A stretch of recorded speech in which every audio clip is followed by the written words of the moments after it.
Welcome, everybody. Welcome to another Destiny Movie Night Hangout. I'm your host, Mike, and I'm here with my lovely guest, June. Hi, June. Hi. And the movie we're looking at here today is 99 Homes. For anyone who tuned into the movie Hangout last week, this is kind of like a segue in a lot of ways, as one of our guests on the show personally recommended the movie, Andrea, who was on last week. The movie last week, for those who didn't see it, also might like to watch before coming onto this one, is The Big Short, which detailed the financial meltdown, specifically the housing crisis in 2007. Last week, and it kind of just showed. Also might like to watch before coming onto this one is The Big Short. Oh, June, can you put your headphones on? Crisis in 2007. I'm getting an echo back. Is The Big Short. Just hang on. Is June, that can you? can you put your headphones on? Yeah, okay, I will put my 2007. I'm getting.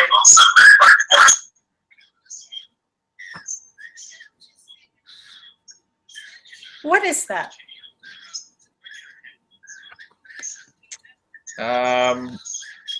Hold on one second, folks. We may be experiencing a little technical difficulty here. All right, it's gone, Mike. Not sure. I think It's gone. Yeah. Okay. Can you hear me all right? Yes. Okay. Sorry about that, folks. Sometimes it's who knows what's happening. So the movie here today, 99 Homes.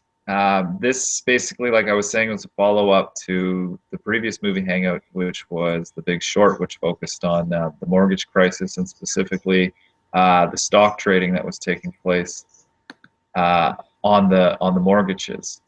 Now, this movie, 99 Homes, gives a different look. It focuses on the people that their homes are being foreclosed on, and specifically one realtor who makes it his business to profit as much as possible off the foreclosure homes. Many of you may know already, and some may not, that's been a big industry in recent years, especially so, is a business opportunity where you're able to buy somebody's home that's been foreclosed on by the banks. You're able to buy the home at a reduced rate of market value, often because the banks have many of these homes in their possession, and they're looking to make a sale. This movie focuses on specifically one family that had their home foreclosed on, and the father of the child. It's about a father, the child, and the mother who are all living together. He loses his job. His job was in the building homes industry, and due to the way the markets were working, there was no more money for building homes. In fact, it was like at the time within the economy where the banks were collecting the debt on all the bad loans essentially that had been done for people to get homes, and many people, their homes were being foreclosed on, and they were literally being kicked to the curb, being like, time to pay up is up, this is it, the house isn't yours anymore, you have like 2 minutes. Police officers would come to the house with them, and they'd say, grab your wallet, grab your bank card, grab anything you really care about, and get out, and then move off the property. And then the realtor's team of laborers would come in, and they'd rip everything out of the house and take it to the curb, and then they tell the people, you have 24 hours to remove all of this stuff, or we're going to take it ourselves.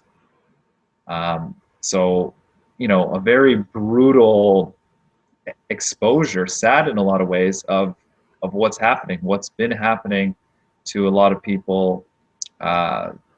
Specifically, the movie focuses on the United States, And it's kind of interesting because the United States is regarded as a first world country, which if you look at that, is interesting in and of itself because I mean, why do we have first world countries and third world countries? And a country that's deemed to be a first world country when there's so much bad stuff happening within it in terms of the quality of life for many. Anywho, that's like a brief look at the movie, a synopsis, if you will. June, what stood out? What stood out for you in watching this movie? Well, there's this real estate broker or real estate guy that is a bit greedy, and he of course owns these different houses, and he evicted this guy, and in the end this guy became an employee of him. That just to show you that if you have money you can profit, even if you evict someone, so you become a crook all your life without really changing, because why will you change when you can profit from this, you see? Now, question for you. You say you become a crook because you're profiting off this. Now, the question that comes to mind is, are you really a crook if you're playing by, the rules and the laws that are in place? Like, because after all, we are very much in a survival mentality anyways. The system is very much like a survival capitalistic competition where there's certain rules or protocols to follow, and you can do what's allowed, and if what's not allowed, go to jail or whatever. What's your take on that? Right. If I put my shoes into the shoes of this real estate mogul, I call him the mogul. All right. You see, I have a lot of money. What do I want to do? I want to, invest in real estate and make a lot of money from it. Within that, of course, is my survival. That survival point stands as the point where you can really make money for your survival, yes. But to do it in such a way that without care on what this will what the consequence outflow of this will be in the end, not only for others, because you yourself will not have a chance to even look at what you're doing, maybe forgive yourself or something for all these different things that's in your mind. Because what he said in the beginning is there's something happened with his dad, and the reason why he's doing this is really so that he will not be like his dad. Because his dad became sick, and then health there was not much money for healthcare and stuff like that. So he made it a point to become so rich so that he will not suffer that. I would question that starting point. But the survival point, of course, you can survive. You can make business. Yeah. For sure. So perhaps that I see that really as becoming a question of what is ethical business, and like what are ethical relationships within commerce and finance, if you will. Because I mean, like what this movie I found showcased so well is that there's not like one person to point the finger at. I mean, you could point the finger at the banks, or the realtor, or the people who weren't able to pay their debts. You could point the finger in all these different directions.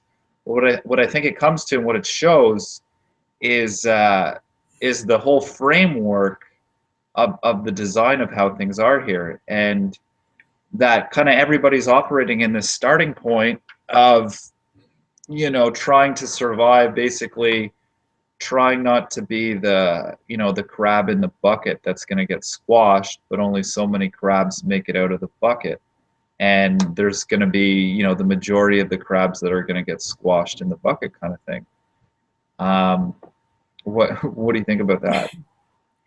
Well, in terms of sales, for example, as a real estate agent, you have to also manipulate people and to sort of buy your product, buy a house. So as you ask, what is ethical and what is not ethical regarding that? Well, I wouldn't answer that head on, but I will give you an example. Okay. I made an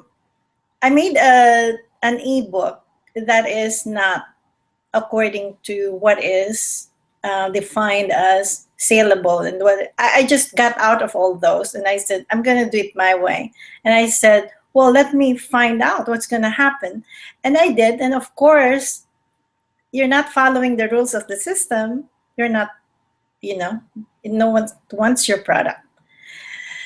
But at least I did that. And then from there, I realized, well, I've got to survive, So I have to look for other ways on how to survive.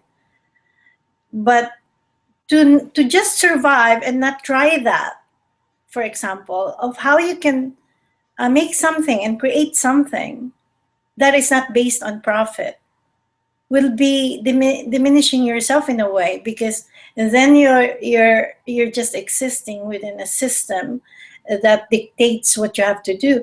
But if you survive within that and also create at the same time, and as you go, maybe donate to foundations that will create a better world for all of us, then everything will come together in the end. And this this new system will come in, and then whatever you create will be supported, because in this system right now it can't be supported at all. Right. That's quite an interesting point you bring up there, June. Really, putting the responsibility in the hand of all of us individuals here, and in the way in which we participate here. I think that's definitely a topic worthy of more consideration, focus, regard. Because, like you bring to the surface here, the point of expression, like doing things from a starting point of expression, not necessarily doing things from the starting point of how much money can you make off of it, which is very much not necessarily congruent, like aligned with one another the same way. Like you giving the example of, you made a book, like an ebook, and you say basically it wasn't so was it not so marketable? Like why was it not? Yeah. Why is your book no good? Like if you Right. like your book, shouldn't it be good? Like, because I mean, you wanted to do it. I'm assuming you wanted to do it because it has value to you, right? Right. And And it's yeah. so tell us a little bit about your book so we can kind of get a framework on that. Okay. Normally, ebooks are made from the point of information and knowledge. And so I thought, hey, why don't I just jot down what food I eat every day to kind of show the reality of what I walked, Not just Okay. information and knowledge. How would that be? I haven't seen a book. Maybe you did, but maybe there are journals there like that. But I don't want to put something there about something that I think, or what I think about something, because I want to show that this is a real-time process, that I ate this food and I log it, and this is my weight during that time, right? And I thought, and it showed how within a month period I actually lost 9.3 pounds without adhering to any diet. Well, that's out of a systematic point of view, because everything has a diet connected to every, you know, uh, every weight loss and stuff like that. And I'm not popularizing any diet because there's none. So, yeah, it was, you can't place it in the system somehow. Well, that June, just hearing you talk a little bit about that, I mean, that kind of sounds interesting to me. Um, which bodes the question, I think, a little bit also in terms of whatever it is we do share, is that you know there is others like ourselves out there, and that maybe it's just a matter of time in terms of it connecting. um, I just want to say a few more things about your book because it kind of interests me, because I definitely have thought about what it is you're sharing there, specifically like thinking that when I've done some like reading on in terms of like different ideas of like what to eat or what to make, uh, I also found that point rather peculiar, that things weren't always like so calculated, of like eat this or eat this, or if you eat this, like these are the results, like just maybe some guidelines. And I don't know if that's a good idea of having like things totally mapped out for somebody, but I think it is definitely like a cool sharing as a diary, like cataloging, if you will, that whole process and showing it, because I mean, just talking about that makes me think like that's something I would be interested in logging for myself even. um, y- yeah, that's fascinating. Right. One day we will do a food hangout. There's a nice movie on that I can suggest to you. Cool, Yeah. cool. But uh, yeah. okay. So yeah, back to the focus of the movie here a little bit. I mean, so we're again talking about expression through our work. The point comes up where, well, okay, I have no money, I need money, or things are getting worse. You have no money, nutrition becomes a serious issue. Your survival very much comes into play in terms of being alive here. We can see the squalor that exists in terms of like if you don't live in a well-to-do neighborhood, so to speak, in terms of the violence and kind of like the unsteadiness of people's minds, so much so living in poor conditions. And it's not to say that everybody who's not well-to-do is crazy or anything like that, but we can definitely see some correlations with violence and gang violence associated with people who don't have money, and particularly because they want money. And violence seems to be a way in which people are able to scare other people or hurt other people to take their money, because again, it's like the base instinct, like survival mechanisms kicking in. So I mean, what are your thoughts about, let's say, somebody who's in situation where they got nothing, and they're given an opportunity to do a job that arguably is like not so ethical, from the point of, well, like in the movie, the guy who's working for the realtor, his mother and his like son are very disappointed in him for making that money that way. He's making the money legally, and he's providing a service that if he doesn't do it, somebody else will. What's your perspective on that? You see, I lived in a country in the Philippines. It's a third world country, and not many people have jobs. You see, and so the elite finds it very find it's very unsafe to go out in where the really poor people live, because their jewelries will be stolen, their cars will be bombed. But what I'm saying is this, that there's no real solution in this kind of situation, because whatever solution there is, um, will be will be short-lived, because eventually we will have to face that we all occupy this one planet. We all deserve a place of our own to sleep in, a house to sleep in, a house where we can take a shower from. And so we have to face that, because if we will all try to succeed because we failed, which is not the true starting point of living life, we will create this world that we have right now, because it's all about that, really. It's all about trying to succeed because we failed, and then we blame the environment, and it's just a combination of different things that we created within us, really. Because have a look, this real estate agent or broker tries to win in both ends. Well, in our relationships, it's the same thing. We always try to win. Wherever we are, we always try to win because we fear losing. So we created this guy, really. Totally. Yeah, I totally agree with you. Hearing what you said there, it just makes me think, back to that whole expression point and expression within the work that we do, and basically the time point, because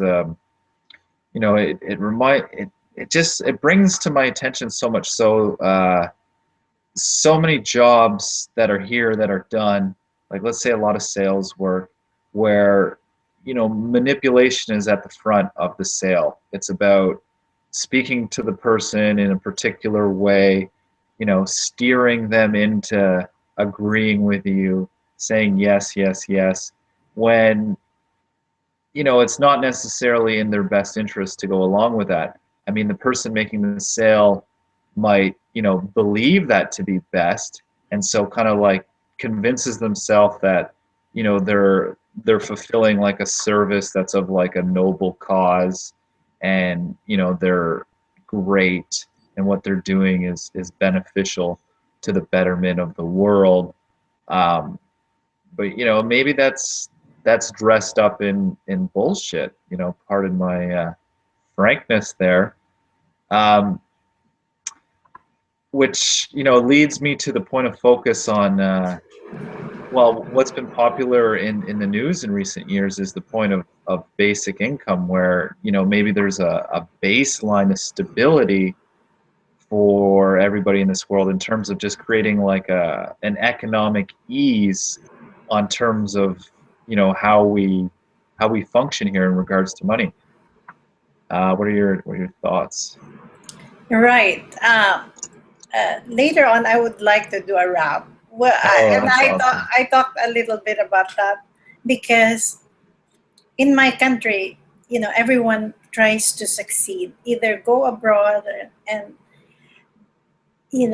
but there's no real solution. And to me, that baseline where everyone gets their basic necessities has to exist, because otherwise we'll just be fighting and trying to compete, and that's all we do in life. We never live.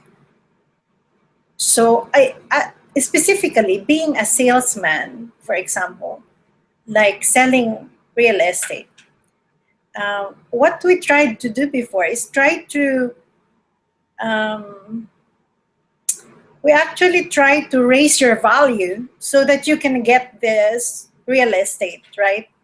Because your value in terms of how much credit you have, how much money you have in the bank, will have to be raised for you to be able to get this one property. And then, of course, because we raised it so high that your real income is very different from what is in that application, you get the house, but then later on you get evicted. So you see, it's it's just like a cat chasing its own tail, and you never stop. And then you lose. All of us lose. So It also makes me think of the point of regard for like the next guy who comes along, or the future generation. it's kind of like you know, making things progressively worse, like shittier and shittier and shittier. As like, wow, okay, for my, you know, potential investment opportunity to create fortune for myself now, you know, the future will have to suffer just a little bit more. And it's kind of like the creating of a pyramid, like where it's kind of like, okay, here's the baseline, here's the opportunity, and then you know, it just kind of keeps, you know, building upward with that point of, well, it'll just increase, it'll become more valuable, be able to sell it later on. And you know, you look at what we have here now.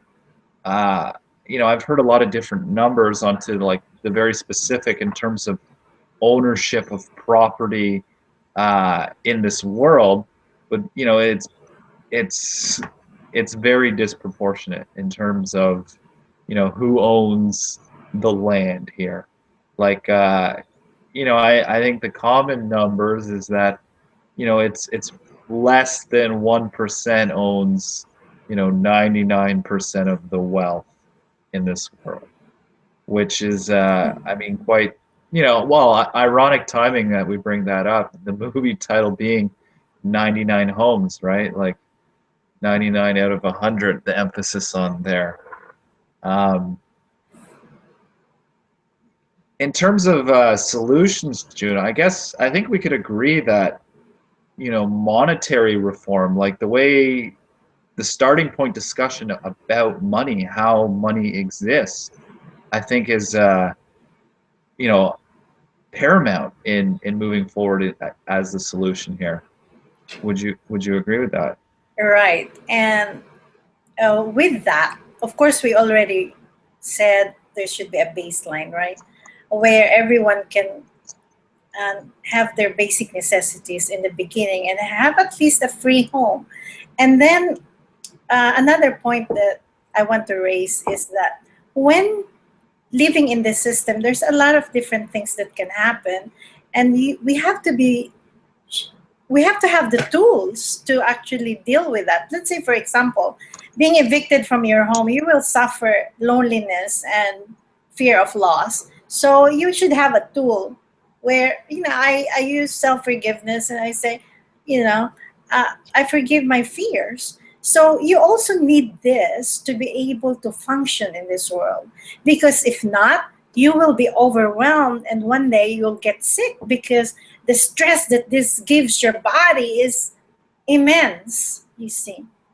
So we will lose. We will definitely lose. So the tool is very important. I think you're paralleling the point, June, of just kind of the world, you know, reflecting like how we're caring for our own individual bodies, how we're caring for the earth as a whole, you know, is reflecting, manifesting, showcasing the relationships we have as each person's individual home, and the regard and the care that we have for each person having their own individual home. I mean, that that's kind of cool how you brought that up, because it, you know, it really showcases like, I mean, this is quite a serious issue. Um, you know, you use the word free, you know, like a free home. Um, I find that to be like an interesting term, you know, free, because it's, you know, it makes me think, I guess I associate that with like, you know, freedom, or, you know, just something you didn't have to pay for, or like, you know, you were given, there was a cost, but you didn't have to pay the cost. Like I kind of think, you know, it's not that anything's free. I mean, the fact that each of us are here wasn't, you know, a free point, if you will. Like everything, to me, I see everything is based in labor, right? Like for you to be here was like labored movements, a number of labored movements. I mean, we don't have time to really get into the specificity of the whole, you know, science of all the processes that were involved in regards to a new human being born, right? I mean, just when you consider like the amount of parts and functioning within, you know, one individual human body, let alone like two human bodies coming together, and then the process in which unfolds as the mother births the child, which is quite fascinating in and of itself. Which leads me to tie this into the whole point of labor as the work that we do, how anything is created in this world. Give it a home, or an appliance, or the computers that we're using here. Um, this to me, I see as like the focal point really of the discussion forward is the regard with the money linked to the labor. I mean, I think things are out of whack a little bit in how we define such points, because, well, okay, one, I mean, if you study the history of money, we see that it's not really rooted in labor of value so much. It's kind of like a magic trick that's taking place, and the debt just perpetuates. You look at all the countries in the world are in debt, and we look at the majority of people here suffering in one way or another. It's like, yes, us talking here, we're in positions of certain amount of privilege with regards to our lottery position, if you will, in this economic system. But there's I would say it's a majority that don't even really have a voice from the perspective of the monetary means and the physical resource support to even really have this kind of conversation that we're having here, and think more into like what is the solutions type thing. um, you know what do you think? Oh, let's say, for example, let's get one character. This character of the real estate broker that has a lot of money in this film, right? Let's say, okay, he was not arrested in the end. So he lives his life.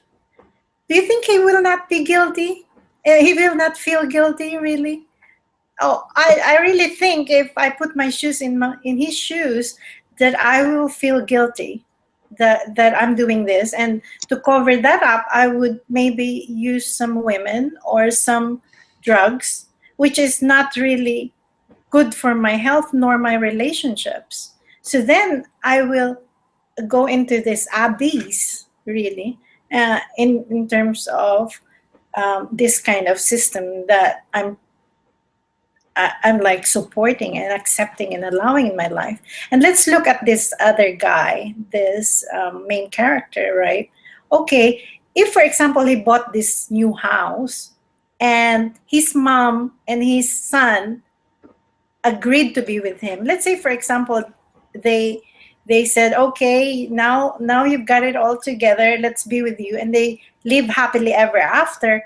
Wouldn't there be guilt also from his end? And because he knows what he's doing, and for sure he knows that that is not actually what he likes to do in life, you see. Right. So eventually all lose. I agree with you, and that's another fascinating point you bring up there, June, just about the distraction point and kind of seeking out points of different sort of recreational indulgences as ways to cope with that you within yourself, to the point of like, well, okay, I know I'm doing these things and they're not really contributing to making things a better world, but I saw what my dad did, and his life kind of sucked from the perspective of like how they saw it in terms of getting swallowed by the system.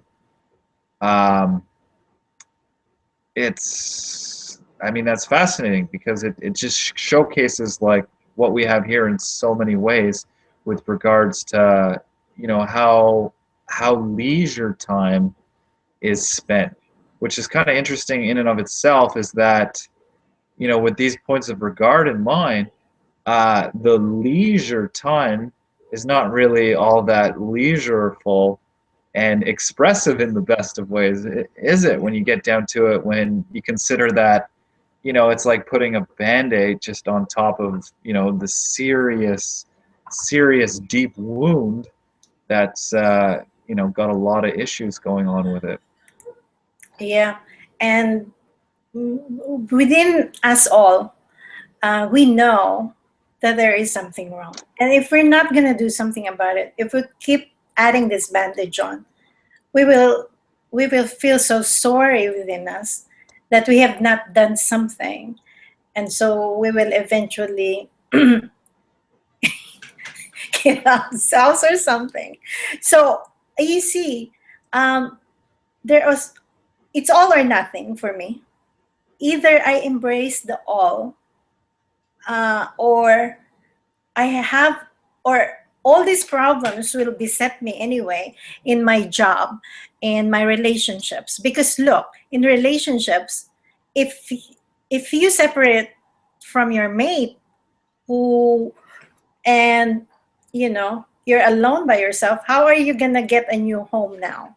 You see, so you're beset with all these different problems, so that then relationships become a way for you to have a home, rather than relationships as you know uh, as two people walking as equals and trying to create something that is what's best for all.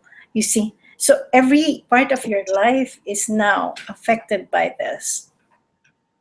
Just that one point of giving yourself a free home. You see? Fascinating, June. Would you say this like basically your participation in Destiny, the Destiny I process? Would you say this has really given you the framework in terms of how to really manage and deal with your own emotions and feelings that come up as a result of living here in this world, so that you don't have to be, in such a state of trying to cope with survival here? I would say, like, would you say this has like helped you in developing a passion with your life in a way? I think I can see that already in terms of, I mean, taking the initiative to create a book, because, an ebook specifically, in a way that you haven't seen that anybody's ever done before, and just doing it because it's something you think is cool. Um, yeah, tell me. Well, it's called I process. When you process that I, you kind of have a look and introspect, you see. And when Okay. you introspect and you can see that who you are within that fear of failure, you know, and look at why you're always wanting to succeed. And you see these guys in the movies doing the same thing you do. And you kind of open up your eyes into this reality of what is going on, that you can actually change yourself. And then maybe because of the film reviews that you do, like we do, we suggest a new way of making a movie where the movie has some solutions in it that's viable. And then can you see that that process is very important?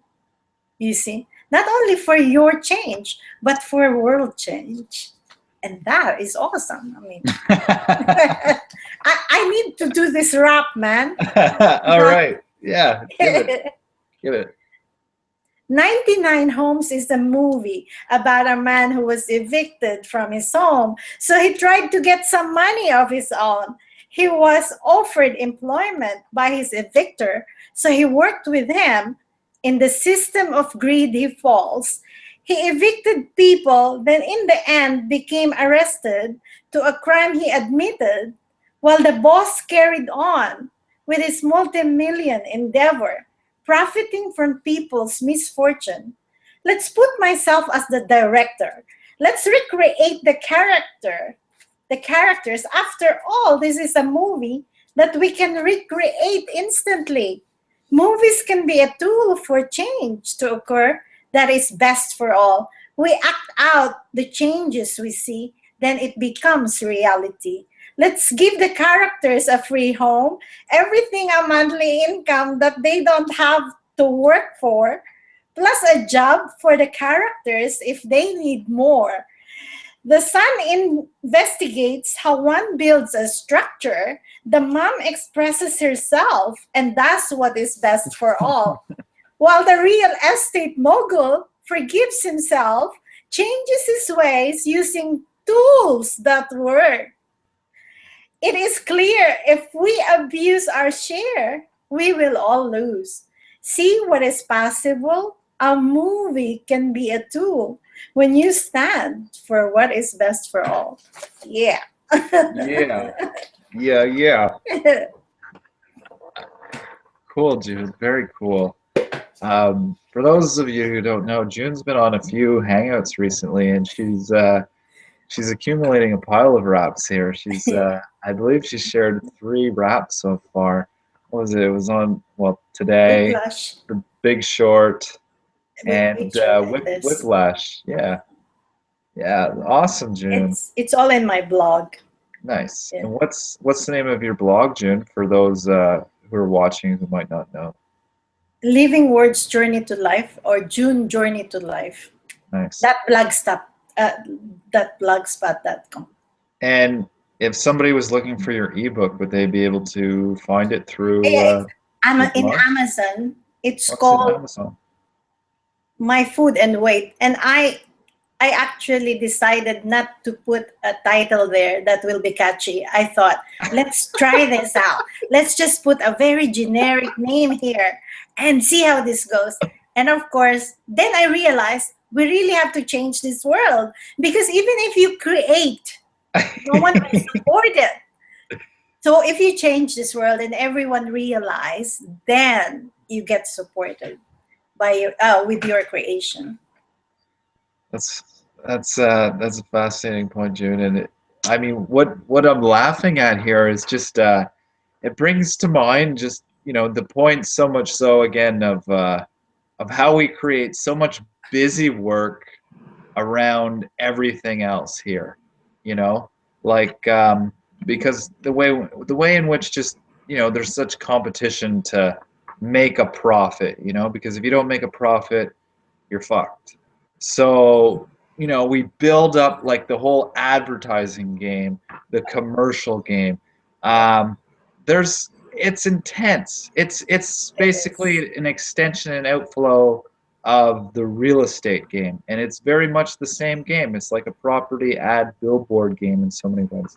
I'm not sure if everybody knows who's watching here today, but even on the property that you own, which you don't really own, you kind of essentially have like a lease from the bank, the government, whatnot. Even if you buy your property outright, there's still certain protocols, if you will, with regards to how you may manage your property.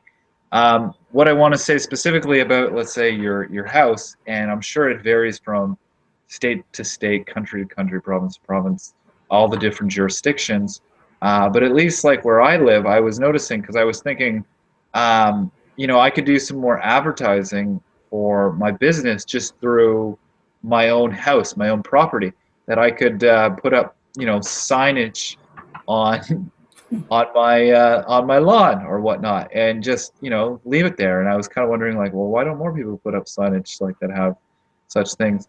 And I learned that there's laws in place that prevent one from doing that successfully, where you can't leave a sign up on your property for much more than a week. I believe it's like the maximum is maybe 14 days, but apparently like the magic number is 10 days. Anytime after that, you're going to get fined or seriously hassled, which is interesting, because that's a point of censorship on the place where I live, saying that no, you don't have the right to repeatedly share this bit of information for a long time, like as an expression of yourself. There's certain protocols we have in to prevent you sharing that, which is fascinating, because most people don't own their own business per se, so might not consider such points. And it leads me into looking more at, I mean, it's been a point that I've looked at a lot, is just the flow of information. And I see the flow of information very much like the movement of money and how that works, which correlates very much here with the movie, as we see, like the stranglehold on the flow. It creates the shit that we see here. Like, you get things get backed up, they get jammed up. It's like or flooded. Oh, I mean, that's ironic that I say flooded, because we've seen more and more floods in recent years. Also, kind of like the weather manifesting itself, showing like shit that's been just like happening for forever as a result of the way we are. Right. And also in the sales side of selling homes, for example, in the Philippines, you really have to, for example, as a woman, go out at night and meet this businessman, and who knows what will happen there. Maybe they want to take you out, all these different things within that point of earning money to survive. Can you see that? And then later on, what you do is you get out of the housing industry, because you label it now as something that is dangerous for you, that is not good for your survival. Well, in fact, you can really change it in a way, uh, but not without changing this world, of course, because it's no one will just buy it. If even if you change, you will have to still go with the flow of marketing it this way, and it has to be this way, you see. But for me, what works for me is I have this one creation thing on the side, and then this survival point on one side, and that's how I balance the the expression and the survival point. Can you elaborate a little bit on that, Jenny? You have the survival point on one hand, and you have the expression point on the other hand, kind of thing. Is that what you're? Right. Let's say, for example, you have a business to Yeah. survive, you see, and you have another business for your creation point. So that then, like this making of ebooks is one of my creative expression points, where I do not really plan to profit from it, because I know I can't, because of the system that is inherent. But if later on I get profit from it, that's fine. But I have no expectation within that. But here in this other on the other side, I want to earn some money to survive, and this uh, will be the job that will give me some money to survive on, for example. Interesting. Interesting. Um, any final thoughts here, June, on the hangout here today? You see, homes are made out of stones from the earth and trees from the plants. Let's not forget that, and see that humans cannot live without them. And so we have to also be grateful that they are here. And not only that, but also work towards a world that will honor both all of us and support our survival, humans, plants, and animals. Awesome. Awesome. Um, okay, everyone. I think this pretty much wraps up our hangout here today. For those watching who maybe aren't so familiar with, what a Destiny movie night hangout is, there's some links at the bottom to check out our main group page, destiny.org. And yeah, for also just like to say that, we mentioned the Destiny I process. June gave a little bit of perspective on that. There's a free course as well Let's call it the Desteni High Process Light, so that you can kind of get an idea of what this course is all about in terms of what it means, what we've been referring to here. Yeah, so, important to check that out. And thanks, June. Thanks for being here. I mean, I think, what happens, it seems to happen all the time with these movie hangouts, is that there's so much that can be said when there's like a willingness and an openness to talk about these points of discussion, is that, there's a lot of creation potential, I think, within here, in really looking at, what are, noticeably flaws and problems with the way things are. And I just find the more and more hangouts I do here is that, it's just so fascinating and cool and awesome, and all these great things to just, have a dialogue about these things, because it really showcases that there is a lot to talk about, like so much to talk about. I mean, it would be, maybe it would be pretty cool. We got to a point, although I don't know if that is a point where, there's nothing to talk about, where because everything is just so perfect. But maybe we'd want to be talking about that, or maybe then it would just be like, silence is, golden kind of thing.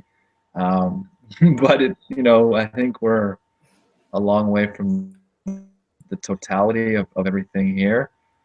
Yeah, so obviously it's a process, and we're in the process. And just final thought is, keep in mind, anybody who's watching, is that you are in this world, and as much as you just want to express yourself and thrive and do whatever it is you desire, you do have to survive here. Like, if you don't survive, you're not here. And maybe there's a lot of points within that, but what I want to get, and to say it here just quickly, is I see it's really who we are within whatever it is we do.